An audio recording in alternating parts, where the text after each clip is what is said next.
दोस्तों, मैं ओपी जगू का संकल्प क्लासेस बाड़मेर के इस ऑनलाइन प्लेटफॉर्म पर आप सभी स्टूडेंट्स, आप सभी प्रतिभागियों का हार्दिक स्वागत अभिनंदन करता हूं। दोस्तों, जैसा कि आप पहले से सुनते आ रहे हैं, जानते हैं कि इस मंथ से राजस्थान में आगामी 14 अक्टूबर को संगणक का जो एग्ज़ाम कंडक्ट होने वाला है, उसमें भारतीय अर्थव्यवस्था, अर्थशास्त्र और सांख्यिकी, इन तीन के संदर्भ में जितने भी टॉपिक्स हैं उनके टॉपिक वाइज टेस्ट आपको अवेलेबल करवाए जाते हैं।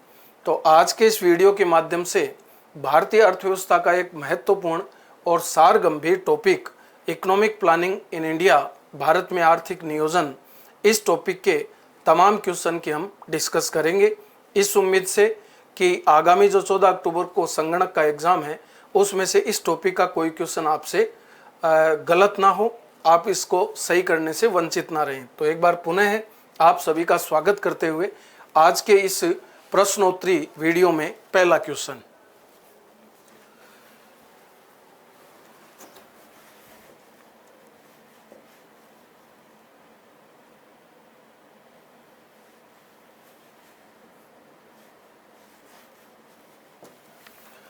निम्न में से किस पंचवर्षीय योजना में भारत में पहली बार गरीबी हटाओ? तो दोस्तों, गरीबी हटाओ का नारा दिया था इंदिरा गांधी ने। गरीबी हटाओ का नारा दिया था इंदिरा गांधी ने, और इंदिरा गांधी ने यह नारा दिया था 1975 में। और पंचवर्षीय योजना के इतिहास के बात करें टाइम पीरियड की, तो 1969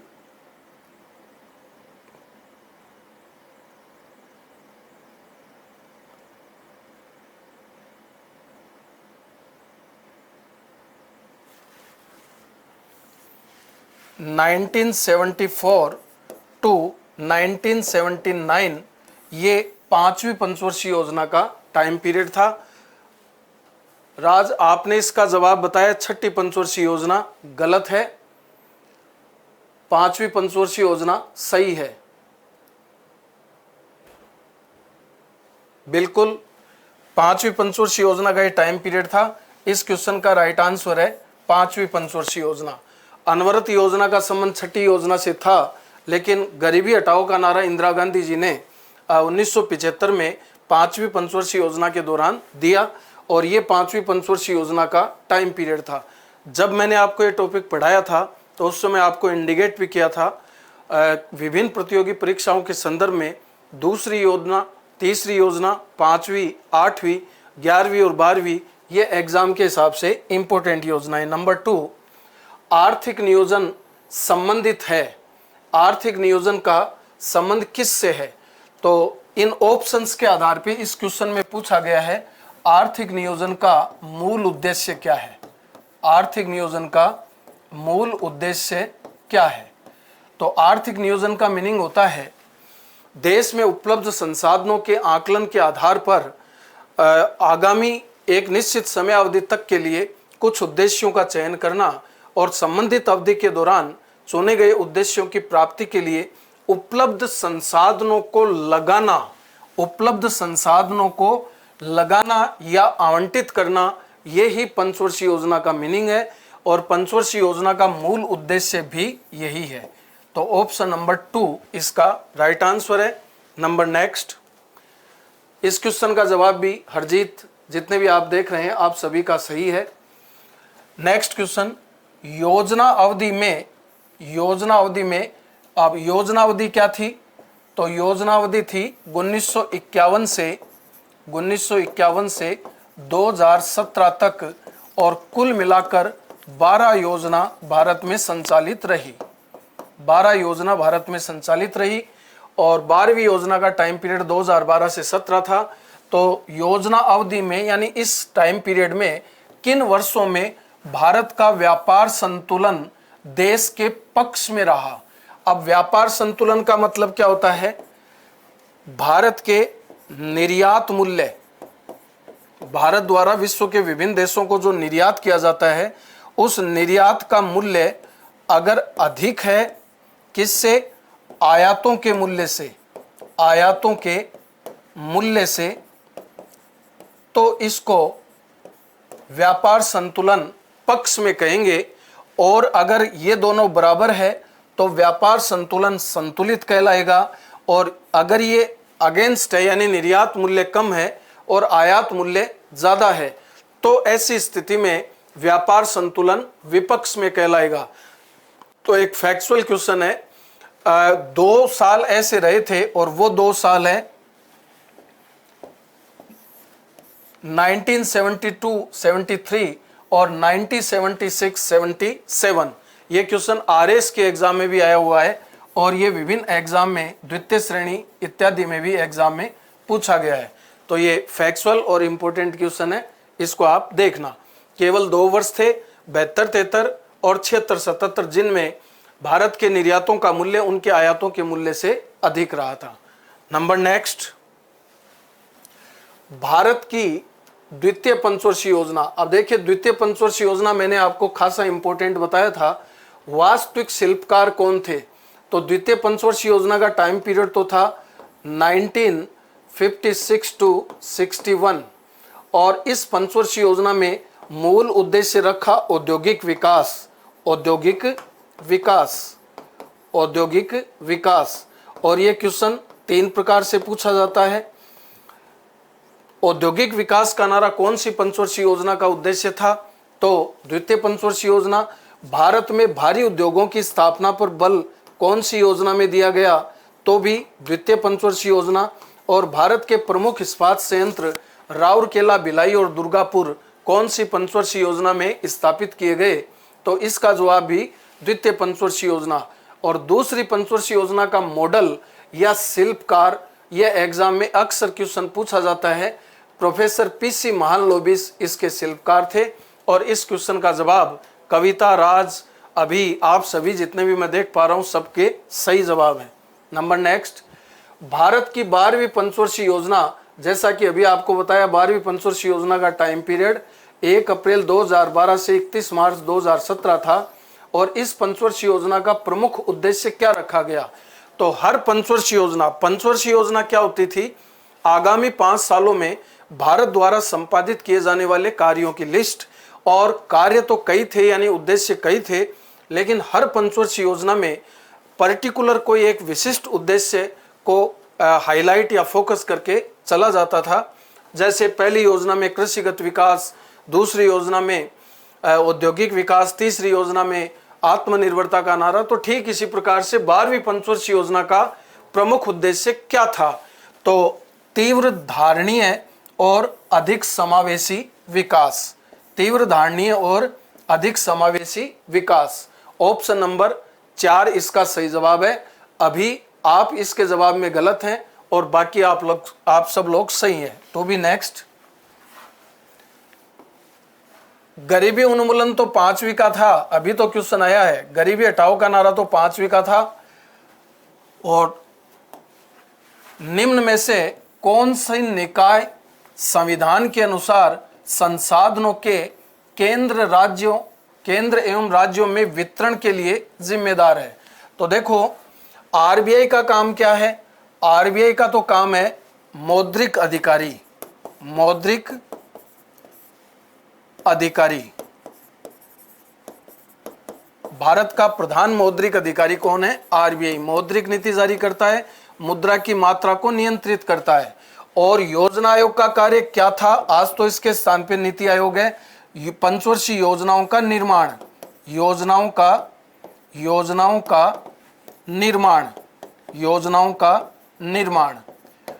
और राष्ट्रीय विकास परिषद का काम क्या था?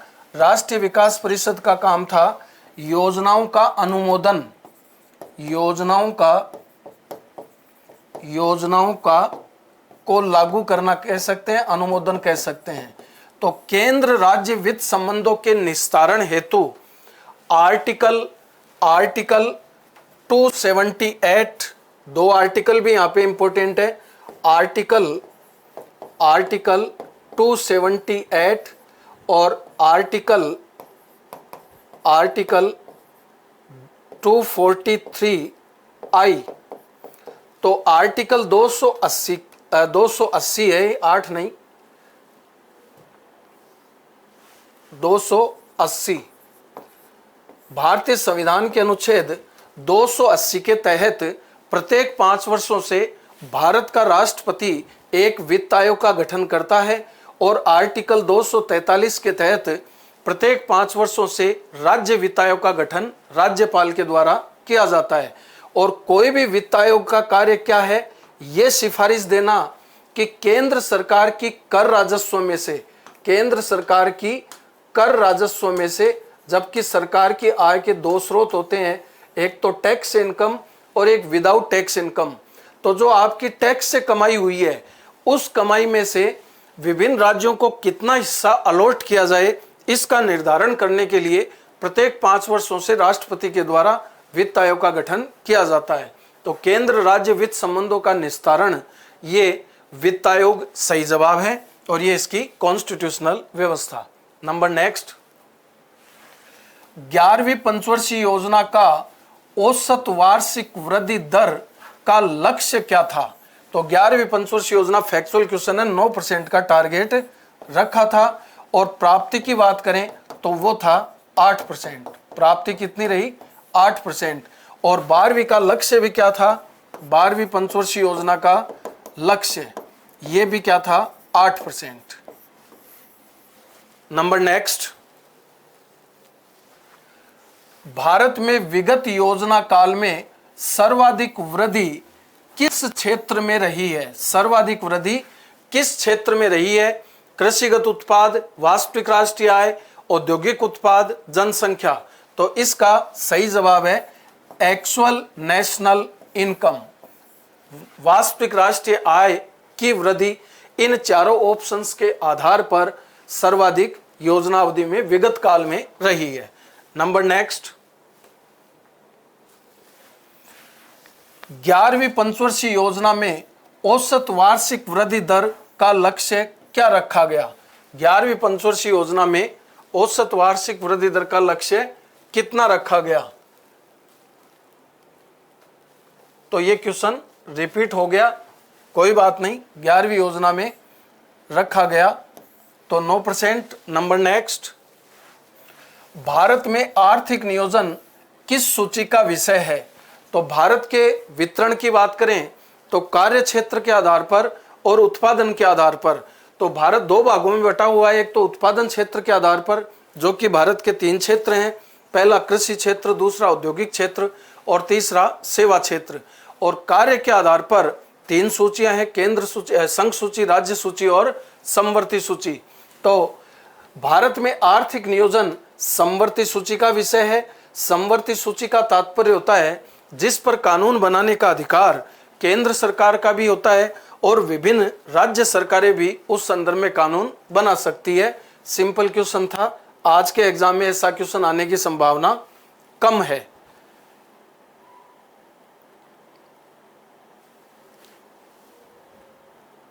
नेक्स्ट क्वेश्चन,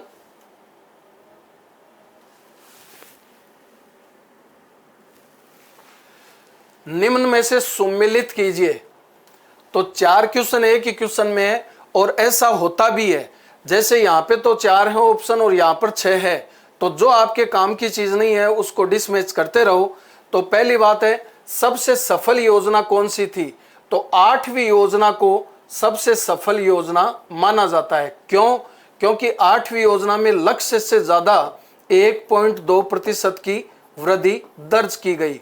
लक्ष्य तो था 5.6 का और प्राप्ति हुई 6.8 की, इसलिए इसको सर्वाधिक सफल योजना मानते हैं। और नवीन आर्थिक सुधारों के तहत जो एलपीजी है उसके सकारात्मक प्रभाव इस योजना में देखे गए और इसलिए इसको गुणात्मक सुधार वाली योजना भी कहते हैं।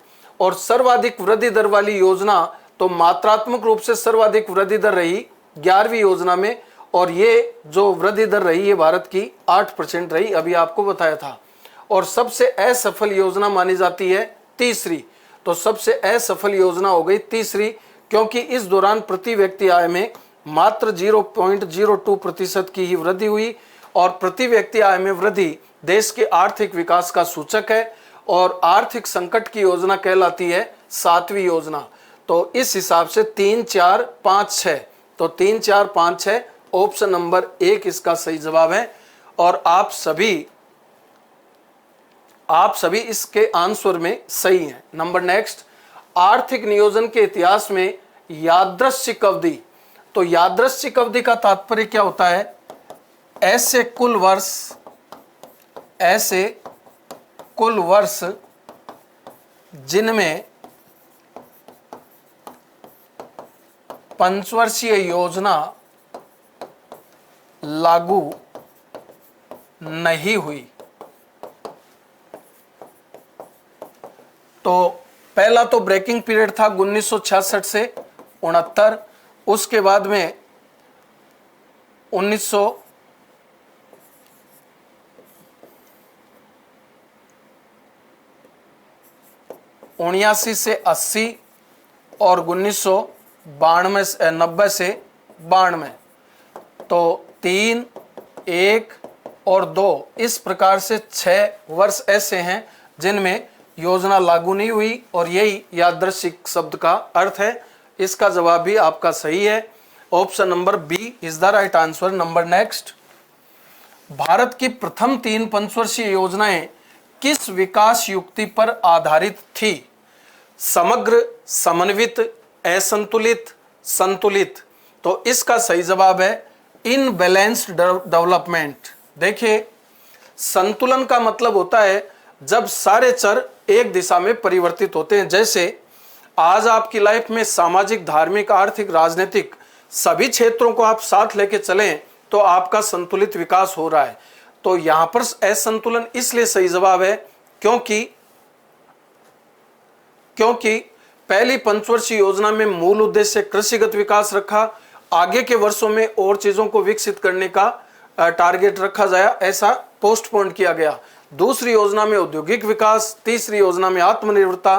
तो सभी क्षेत्रों को एक साथ में लेकर नहीं चला गया 3 योजनाओं में, इसलिए इसका सही जवाब है असंतुलित विकास। नंबर नेक्स्ट, आर्थिक नियोजन के इतिहास में वार्षिक योजनाओं की संख्या कितनी है? तो वार्षिक योजनाओं की संख्या है 3। 3 क्यों है? क्योंकि 1966 से 69 तक तो योजनाओं की छुट्टी थी। योजनाओं की क्या थी? छुट्टी थी, योजनाओं का अवकाश था। तो 6 में से 3 कम हो गए और शेष बचे 3। तो और ये क्वेश्चन कई बार एग्जाम में पूछा गया है। तो 15 नंबर क्वेश्चन में ऑप्शन नंबर फर्स्ट सही है। नंबर नेक्स्ट, अपने पूर्ण कार्यकाल से पूर्व समाप्त होने वाली योजना कौन सी थी? तो अपने पूर्ण कार्यकाल से पहले समाप्त होने वाली योजना थी 5वीं योजना। और इसका कारण क्या माना जाता है? इसका कारण माना जाता है राजनीतिक गतिरोध।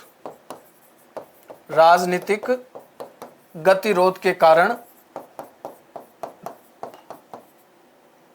अपने निर्धारित समय से 1 साल पहले, जबकि इसका टाइम पीरियड था 1974 से 79 और ये योजना खत्म हो गई 78 में। तो 5वीं पंचवर्षीय योजना इसका सही जवाब है। आप सब लोग का जवाब सही आ रहा है। सिंपल टॉपिक है, लेकिन 2, 4, 5 क्वेश्चन ऐसे हैं जो इसमें से आप गलत कर सकते हैं, इसलिए इसका रियाज करवा रहा हूं। भारत में भारी उद्योगों की स्थापना पर बल कौन सी पंचवर्षीय योजना के दौरान दिया गया? तो बात एक ही क्वेश्चन पूछने का नजरिया और लैंग्वेज अलग है। तो भारी उद्योगों की स्थापना पर बल दूसरी योजना के दौरान दिया गया और औद्योगिक विकास का नारा भी दूसरी पंचवर्षीय योजना का ही था। और राउरकेला, भिलाई और दुर्गापुर भी दूसरी योजना के दौरान स्थापित किए गए। लेकिन बोकारो स्टील प्लांट, जो कि खुद एक भारी उद्योग है और इसकी स्थापना रूस के सहयोग से की गई, रूस के सहयोग से की गई। और बोकारो स्टील प्लांट झारखंड में है और इसकी स्थापना 1964 में की गई। तो 1964 में कौन सी योजना थी? तीसरी योजना, क्योंकि 1961 से 66 तक का जो टाइम पीरियड है वो तीसरी पंचवर्षीय योजना का टाइम पीरियड है। तो राइट आंसर इज तीसरी पंचवर्षीय योजना। और ये अच्छा क्वेश्चन है, एग्जाम में कई बार पूछा जाता है, इसका जवाब भी आप सब लोगों का सही है। To be next. मानव विकास, तो मानव विकास क्या है? तो व्यक्तियों और समुदायों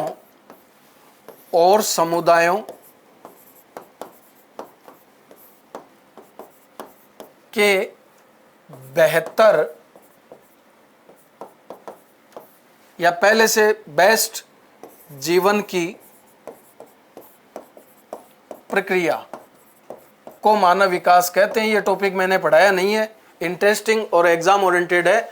तो मानव विकास को पहली बार भारत की कौन सी योजना में केंद्रीय स्थान दिया गया या मूल उद्देश्य माना गया? तो 8वीं पंचवर्षीय योजना इसका सही जवाब है और इसका कार्यकाल था 1992 से 1997।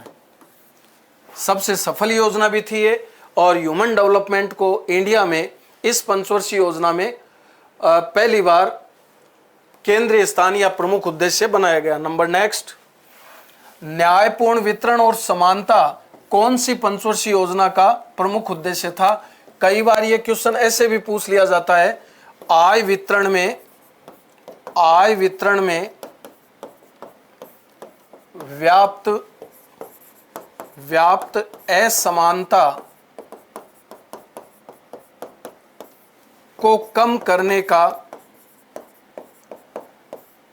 लक्ष्य कौन सी पंचवर्षीय योजना में रखा गया? तो इसका जवाब सही है, नवी पंचवर्षीय योजना। ये गलत वर्ड है, नवी पंचवर्षीय योजना और इसका टाइम पीरियड था 1997 से 2002। तो न्यायपूर्ण वितरण और समानता, और इस योजना के दो महत्वपूर्ण क्वेश्चन है। एक तो इसमें न्यायपूर्ण वितरण और समानता का लक्ष्य रखा गया और एक निर्धनता का प्रोफेसर टी लकड़ावाला फॉर्मूला भी इसी पंचवर्षीय योजना में योजना आयोग ने स्वीकार किया था। और ये दोनों ही क्वेश्चन एग्जाम ओरिएंटेड है, अक्सर एग्जाम में क्वेश्चन पूछे जाते हैं। To be next. 11वीं पंचवर्षीय योजना में भारत द्वारा कृषि क्षेत्र में कितनी वृद्धि दर प्राप्त की गई? तो 11वीं पंचवर्षीय योजना में कृषि क्षेत्र का लक्ष्य तो रखा गया था 4% और जो प्राप्ति हुई वो रही 3.5%। और ये क्वेश्चन आरएस के एग्जाम में भी पूछा गया था, इसलिए एग्जाम के पॉइंट ऑफ व्यू से ये भी इंपॉर्टेंट क्वेश्चन हो सकता है। तो 21 नंबर क्वेश्चन में ऑप्शन नंबर 3 सही जवाब है। Number next. अंतर्राष्ट्रीय स्तर पर अनवरत योजना, जिसको इंग्लिश में रोलिंग प्लान बोलते हैं, का जनक किसे माना जाता है? तो फैक्चुअल क्वेश्चन है, प्रोफेसर गुन्नार मिरडाल को। और इसी का अगर भारत में बात करें तो भारत में इस योजना का श्रेय किसको जाता है? तो प्रोफेसर टी लकड़ावाला को इसका श्रेय जाता है। तो ये भी एग्जाम में सारे पूछे गए क्वेश्चन ही है, इनमें से एक भी क्वेश्चन आपको ऐसा नहीं मिलेगा जो कहीं ना कहीं और किसी ना किसी एग्जाम में ना पूछा गया हो। सिंपल क्वेश्चन था वैसे तो। Number next. रोलिंग प्लान अभी आपको बताया, अनवरत योजना जो कि जनता दल की सरकार ने बनाई थी और कितने सालों के लिए बनाई थी? 1978 से 80 के 2 सालों तक भारत को चलाने के लिए बनाई थी। और रोलिंग या अनवरत का मतलब होता है उड़ाना, हटाना, अवहेलना करना, नहीं मानना। तो वास्तव में रोलिंग का या अनवरत का मतलब होता है जब वर्तमान की सरकार अपने पूर्व की सरकार की नीतियों का अनुसरण नहीं करे, उनको रोल कर दे, हटा दे, अवहेलना कर दे, उड़ा दे, तो उसको रोलिंग प्लान कहते हैं। और इसका जनक गुन्नार मिरडाल है। और का संबंध कौन सी पंचवर्षीय योजना के तहत माना जाता है? तो इसका सही जवाब है 6ठी पंचवर्षीय योजना, क्योंकि इस पीरियड में 5वीं योजना और 6ठी योजना के पीरियड में एक बार जनता दल की सरकार गिरी थी और इंदिरा गांधी की सरकार सत्ता में आई थी। और इंदिरा गांधी की सरकार ने अपनी पूर्ववत जनता पार्टी की सरकार की जो भी नीतियां थी, जो भी एजेंडाज थे, उनका अनुसरण नहीं किया। क्लास में पढ़ाते समय बहुत डेप्थ में इसके बारे में हमने बात की थी। Number next. 12वीं पंचवर्षीय योजना भारत के संदर्भ में सर्वाधिक व्यय सोशल सर्विसेज पे किया गया। तो बताइए यह अपने कुल व्यय का कितना प्रतिशत था? फैक्चुअल क्वेश्चन है। 34.7%, 34.7% था। और राजस्थान ने ऊर्जा क्षेत्र पे किया, वो अपने टोटल व्यय का 36.92% था। नंबर नेक्स्ट, समन्वित विकास को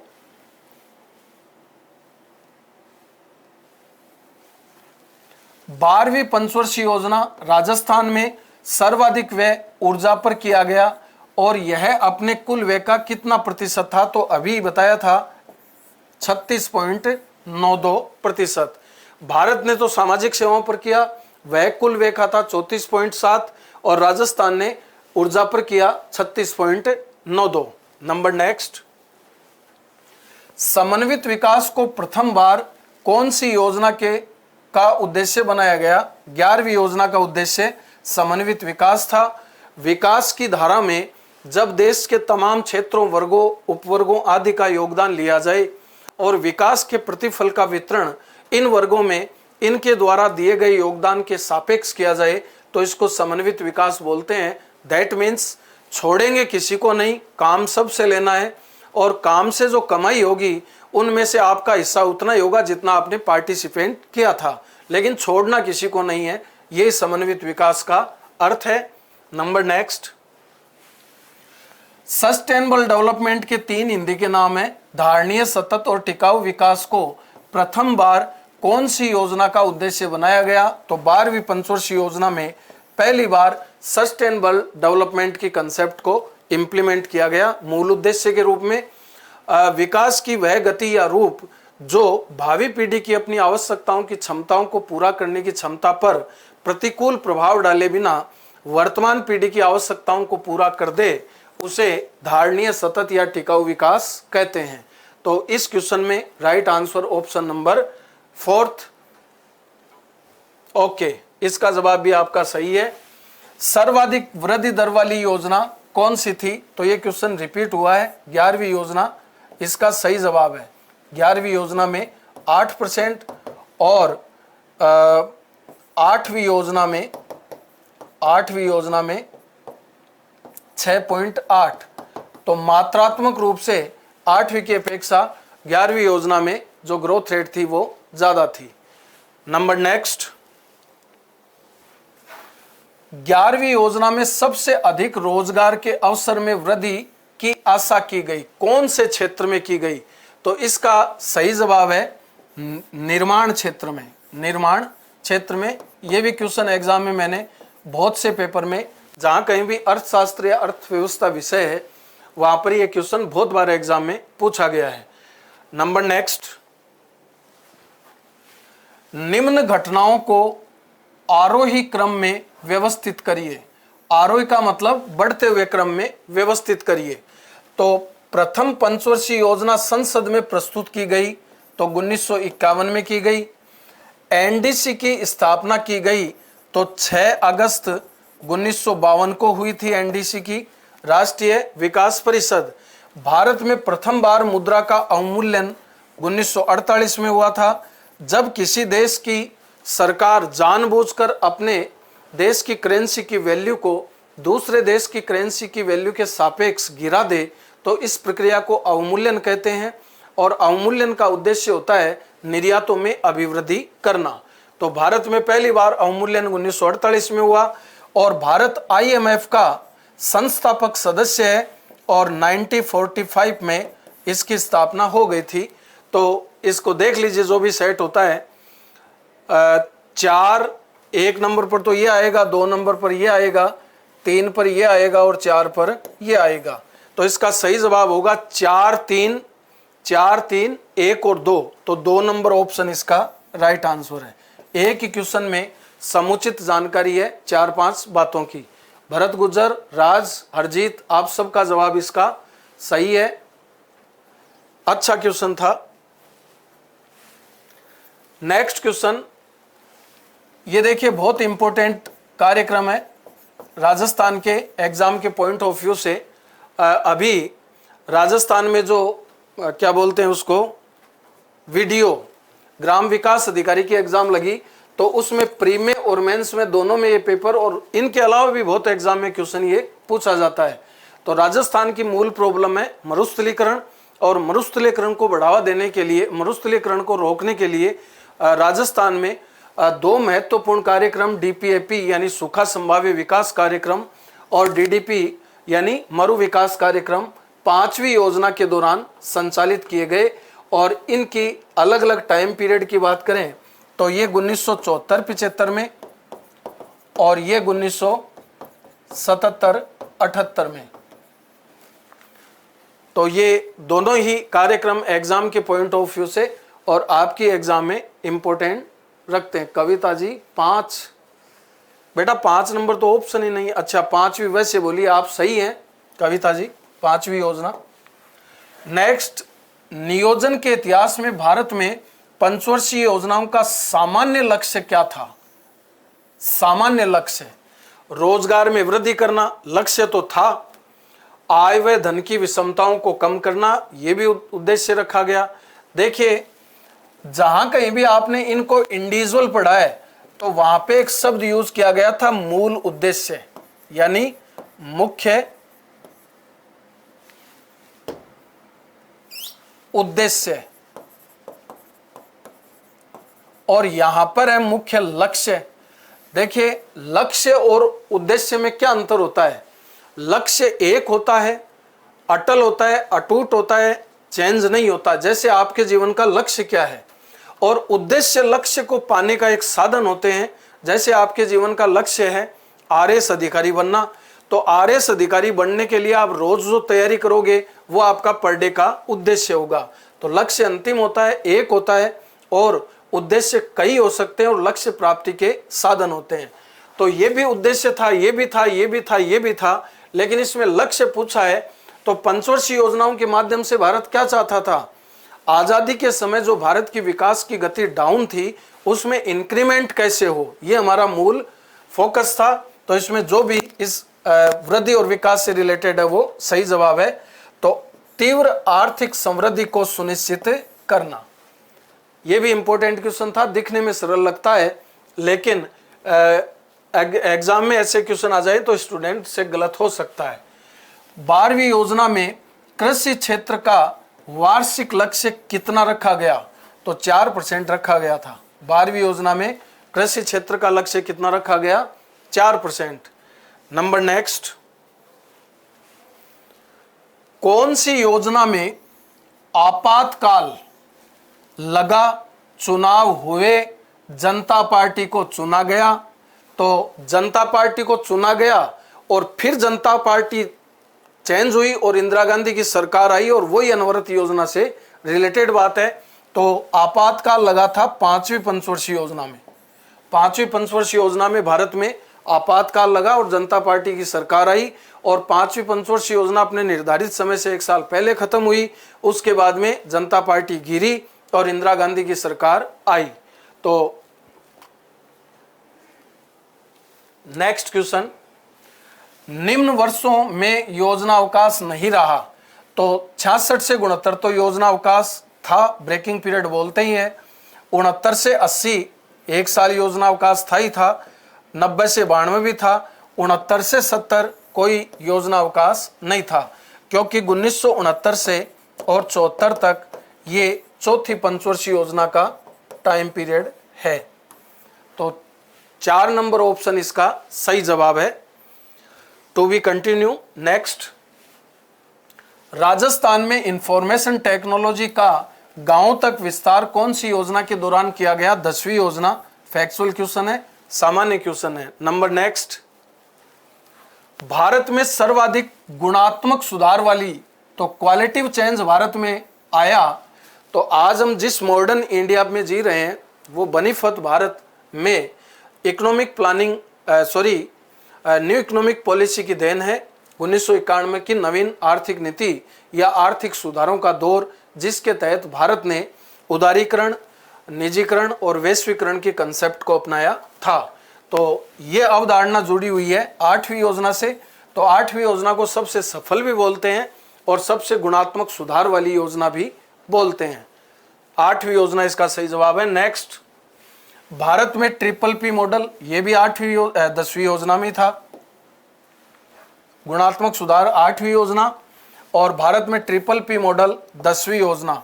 तो राजस्थान में गांव तक आईटी का विस्तार हो और भारत द्वारा एक नया model triple P model, public private partnership model, ये भी 10वीं योजना के दौरान अपनाया गया। नंबर नेक्स्ट, योजना में कोर सेक्टर का अर्थ क्या होता है? तो योजना में कोर सेक्टर का अर्थ होता है चुने हुए आधारभूत उद्योग, चयनित आधारभूत उद्योग, और वर्तमान संख्या इसकी है, वर्तमान संख्या है 8 उद्योग, यानी कोर सेक्टर में 8 उद्योग को शामिल किया गया है। जैसे तेल और प्रसंस्करण है, रिफाइनरीज हैं, पेट्रोल है, कोयला है, बिजली है, सीमेंट है, इन सभी को कोर सेक्टर में शामिल किया गया है। 38 में 10 बिल्कुल सही है। नेक्स्ट क्वेश्चन, भारत में आर्थिक नियोजन किसकी मौलिक सोच थी? तो इसका जनक तो कहलाता है, जनक तो इसके कहलाते हैं पंडित जवाहरलाल नेहरू, पंडित जवाहरलाल नेहरू। लेकिन ये ख्याल जिसके दिमाग में सबसे पहले आया वो थे sir M Visvesvaraya. Sir M Visvesvaraya 1934, और इनकी पुस्तक भारत के लिए आर्थिक नियोजन, प्लान्ड इकोनॉमी फॉर इंडिया में इस बात के साक्ष्य मिलते हैं। तो भारत में आर्थिक नियोजन मौलिक विचारधारा सर एम विश्वेश्वरैया की थी। सभी का जवाब सही है। नंबर नेक्स्ट, भारत में 12वीं योजना में सर्वाधिक वृद्धि दर का लक्ष्य किस क्षेत्र में रखा गया? तो सेवा क्षेत्र में रखा गया। नंबर नेक्स्ट, भारत के प्रमुख इस्पात संयंत्र, अच्छा क्वेश्चन है एग्जाम में। देखिए इतना तो तय है, आपके संगणक में या किसी भी एग्जाम में पर्टिकुलर किसी टॉपिक विशेष का कोई एक आध क्वेश्चन ही आता है, अंडरस्टूड है। और मैंने पूरे टॉपिक के 50-52 क्वेश्चन सेलेक्ट किए हैं। तो इनमें से अगर प्रायोरिटी के अकॉर्डिंग पूछे जाने वाले क्वेश्चन की श्रृंखला की बात करें तो जो 2-5 क्वेश्चन है उनमें इस क्वेश्चन को मैं वेटेज दूंगा। यह एग्जाम में बहुत बार पूछा गया है। भारत के प्रमुख इस्पात संयंत्र राउरकेला, तो राउरकेला कहाँ है? राउरकेला है उड़ीसा। यह किसके सहयोग से खोला गया? जर्मनी के सहयोग से। भिलाई कहाँ है? छत्तीसगढ़। यह किसके सहयोग से खोला गया? सोवियत रूस, तत्कालीन सोवियत संघ, रूस भी बोल सकते हैं आज के संदर्भ में। और दुर्गापुर पश्चिम बंगाल, और ये ब्रिटेन के सहयोग से खोला गया। और ये तीनों ही उद्योग दूसरी पंचवर्षीय योजना के दौरान स्थापित किए गए थे। बढ़िया क्वेश्चन है, कई बार इसका जवाब बता चुका, इसलिए आगे बढ़ते हैं नेक्स्ट क्वेश्चन की तरफ। कृषि में यंत्रीकरण और गहन कृषि कार्यक्रम किस योजना के दौरान अपनाए गए? देखिए, खेती का काम पशुधन से और श्रम बल से न कर मशीनों से, उपकरणों से, औजारों से किया जाए तो ये कृषि में यंत्रीकरण कहलाता है। और प्रति हेक्टेयर प्रोडक्टिविटी बढ़े, ये गहन कृषि कहलाती है। तो सबसे पहली बार 1961 में भारत में जनसंख्या वृद्धि दर सर्वाधिक रही, इसलिए इस जनगणना को, यानी 1961 की जनगणना को भारत में उछाल वर्ष या तीव्र गति से जनसंख्या वर्ष भी बोलते हैं। और बढ़ी हुई जनसंख्या के भरण पोषण के लिए, खाद्यान्न आपूर्ति के लिए, और जय जवान जय किसान का नारा, क्योंकि इस समय 62 में 65 में पड़ोसियों से लड़ाई भी हुई थी। तो ये तीसरी पंचवर्षीय योजना का कार्यकाल था। तीसरी पंचवर्षीय योजना इसका सही जवाब है। कृषि में यंत्रीकरण और गहन कृषि कार्यक्रम भारत में तीसरी पंचवर्षीय योजना के दौरान अपनाया गया। 43 में 1 नहीं है, 2 है राज। 43 नंबर क्वेश्चन में तीसरी पंचवर्षीय योजना। अरे तीसरी पंचवर्षीय योजना के दौरान खत्म होने के बाद ही तो हरित क्रांति शुरू हुई थी। और हरित क्रांति का मतलब क्या है? देश की आबादी बढ़ी है और बढ़ी हुई आबादी के भरण पोषण के लिए खाद्यान्न आपूर्ति बढ़ाओ। 43 में 4 पहली, तीसरी योजना इसका सही जवाब है। नंबर नेक्स्ट, नीति आयोग के बारे में। अब ये इंपॉर्टेंट क्वेश्चन है 5-7, क्योंकि पहले योजना आयोग थी, अब नीति आयोग है। नीति आयोग के बारे में असत्य बात पूछी है तो इसकी स्थापना की घोषणा प्रधानमंत्री नरेंद्र मोदी जी ने अपने पहले कार्यकाल में पहला जो राष्ट्रीय स्तर का अपना कार्यक्रम था लाल किले से, उसके उद्बोधन में बोली थी। ये तो सही बात है। इसकी स्थापना एग्जाम में कई बार पूछी गई है, ये भी सही बात है। 1 जनवरी 2015 को यह सहकारी संघवाद के सिद्धांत पर काम करता है, बिल्कुल सही बात है। एग्जाम में अनंत बार पूछा गया क्वेश्चन है। क्यों? क्योंकि इसमें नीति निर्माण का कार्य नीचे से ऊपर की ओर न होकर, ऊपर से नीचे की ओर ना होकर नीचे से ऊपर की ओर होता है। इसीलिए नीति आयोग को सरकार का थिंक टैंक की उपमा भी दी गई है। और इसका एक स्थायी और पूर्णकालीन अध्यक्ष होता है, ये गलत बात है। इसलिए ये सही उत्तर है, क्योंकि नीति आयोग का अध्यक्ष होता है पीएम और नीति आयोग का पद होता है अस्थायी। इसलिए ये इसका राइट आंसर है। तो एक ही क्वेश्चन में 2-3 क्वेश्चन है, ये दोनों भी इंपॉर्टेंट बातें हैं। नंबर नेक्स्ट, नीति आयोग के उपाध्यक्ष को प्रधानमंत्री द्वारा किया जाता है तो नियुक्त, निर्वाचित, मनोनीत, पदेन तो नियुक्त किया जाता है। नीति आयोग के उपाध्यक्ष को, नीति आयोग के सीईओ को भी प्रधानमंत्री के द्वारा अपॉइंट किया जाता है, नियुक्त किया। नंबर नेक्स्ट, नीति आयोग के वर्तमान सीईओ कौन है? तो BVR सुब्रमण्यम इसके वर्तमान सीईओ है। और प्रथम सीईओ थी मुख्य कार्यकारी अधिकारी श्रीमती सिंधुश्री खुल्लर। सिंधुश्री खुल्लर। नेक्स्ट, निम्न घटनाओं को व्यवस्थित कालक्रम, निम्न घटनाओं का व्यवस्थित कालक्रम क्या है? तो सबसे गरीबी हटाओ का नारा दिया गया था 1975 में, पहले आ चुका है क्वेश्चन। बैंकों का राष्ट्रीयकरण हुआ था 1969 में और 1980 में, 2 चरणों में हुआ। हरित क्रांति की शुरुआत हुई 1966-67 में। तो 1966 नंबर पे तो 66-67 तो हो गया 1 नंबर, ये हो गया 2 नंबर और ये हो गया 3 नंबर। तो 1 2 3 1 2 3 यही इसका सही क्रमांक होगा। 1966-67, 1969, 1975, बिल्कुल 1 नंबर ऑप्शन ही इसका सही जवाब है। हरित क्रांति भारत में सबसे पहले आई थी, उसके बाद 2 नंबर पर बैंकों का राष्ट्रीयकरण हुआ। उसके बाद 1975 में गरीबी हटाओ का नारा इंदिरा गांधी जी ने 5वीं पंचवर्षीय योजना के दौरान दिया। भरत आप बोल रहे हो 2 नंबर, 3, 2 नंबर कैसे होगा भाई? एक ही है राज,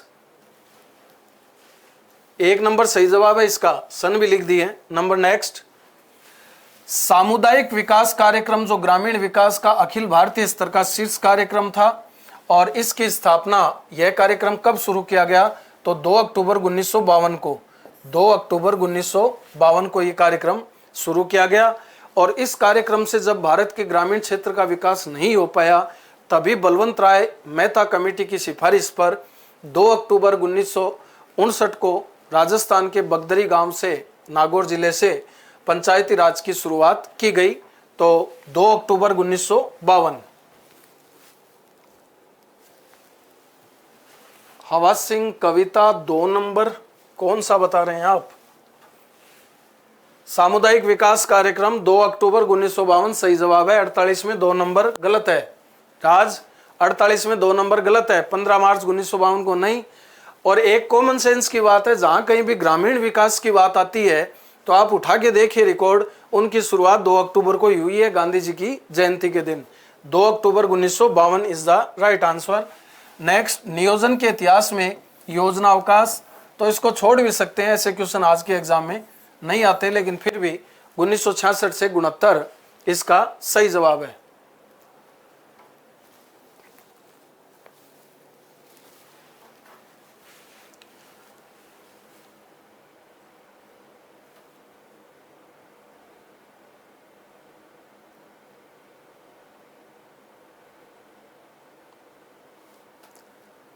अरे अरजीत 47 में 2 नंबर ऑप्शन कैसे होगा भाई, बता एक बार।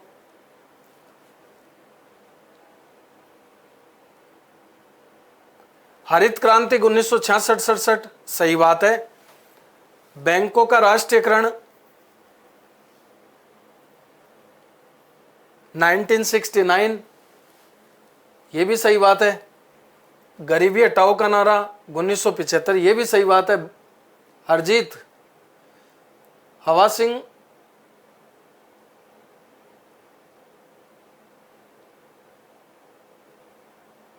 यार 2 नंबर कैसे होगा इसमें।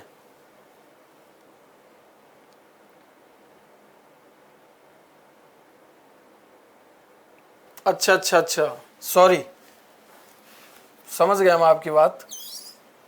मैंने इनको सीरियल वाइज ही लिख दिया, 3 2 1 सही बात है, सही बोल रहे हो आप।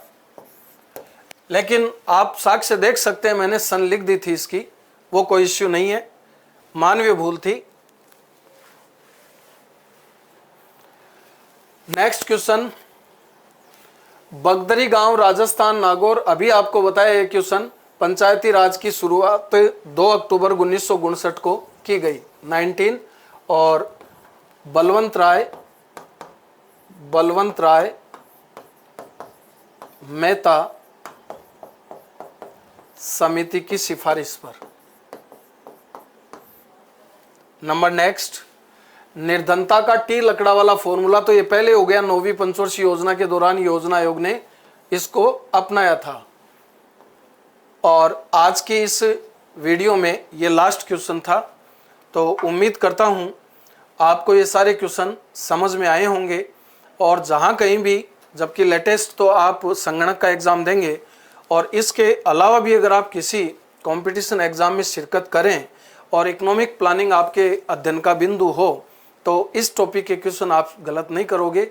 इसी आशा और विश्वास के साथ मैं ओपी जग्गू का संकल्प परिवार के ओर से आप सभी प्रतिभागियों का आगामी एग्जाम में सिलेक्शन की शुभकामना देते हुए और अग्रिम और नेक्स्ट वीडियो की क्लास के इंतज़ार तक हैव ए नाइस डे।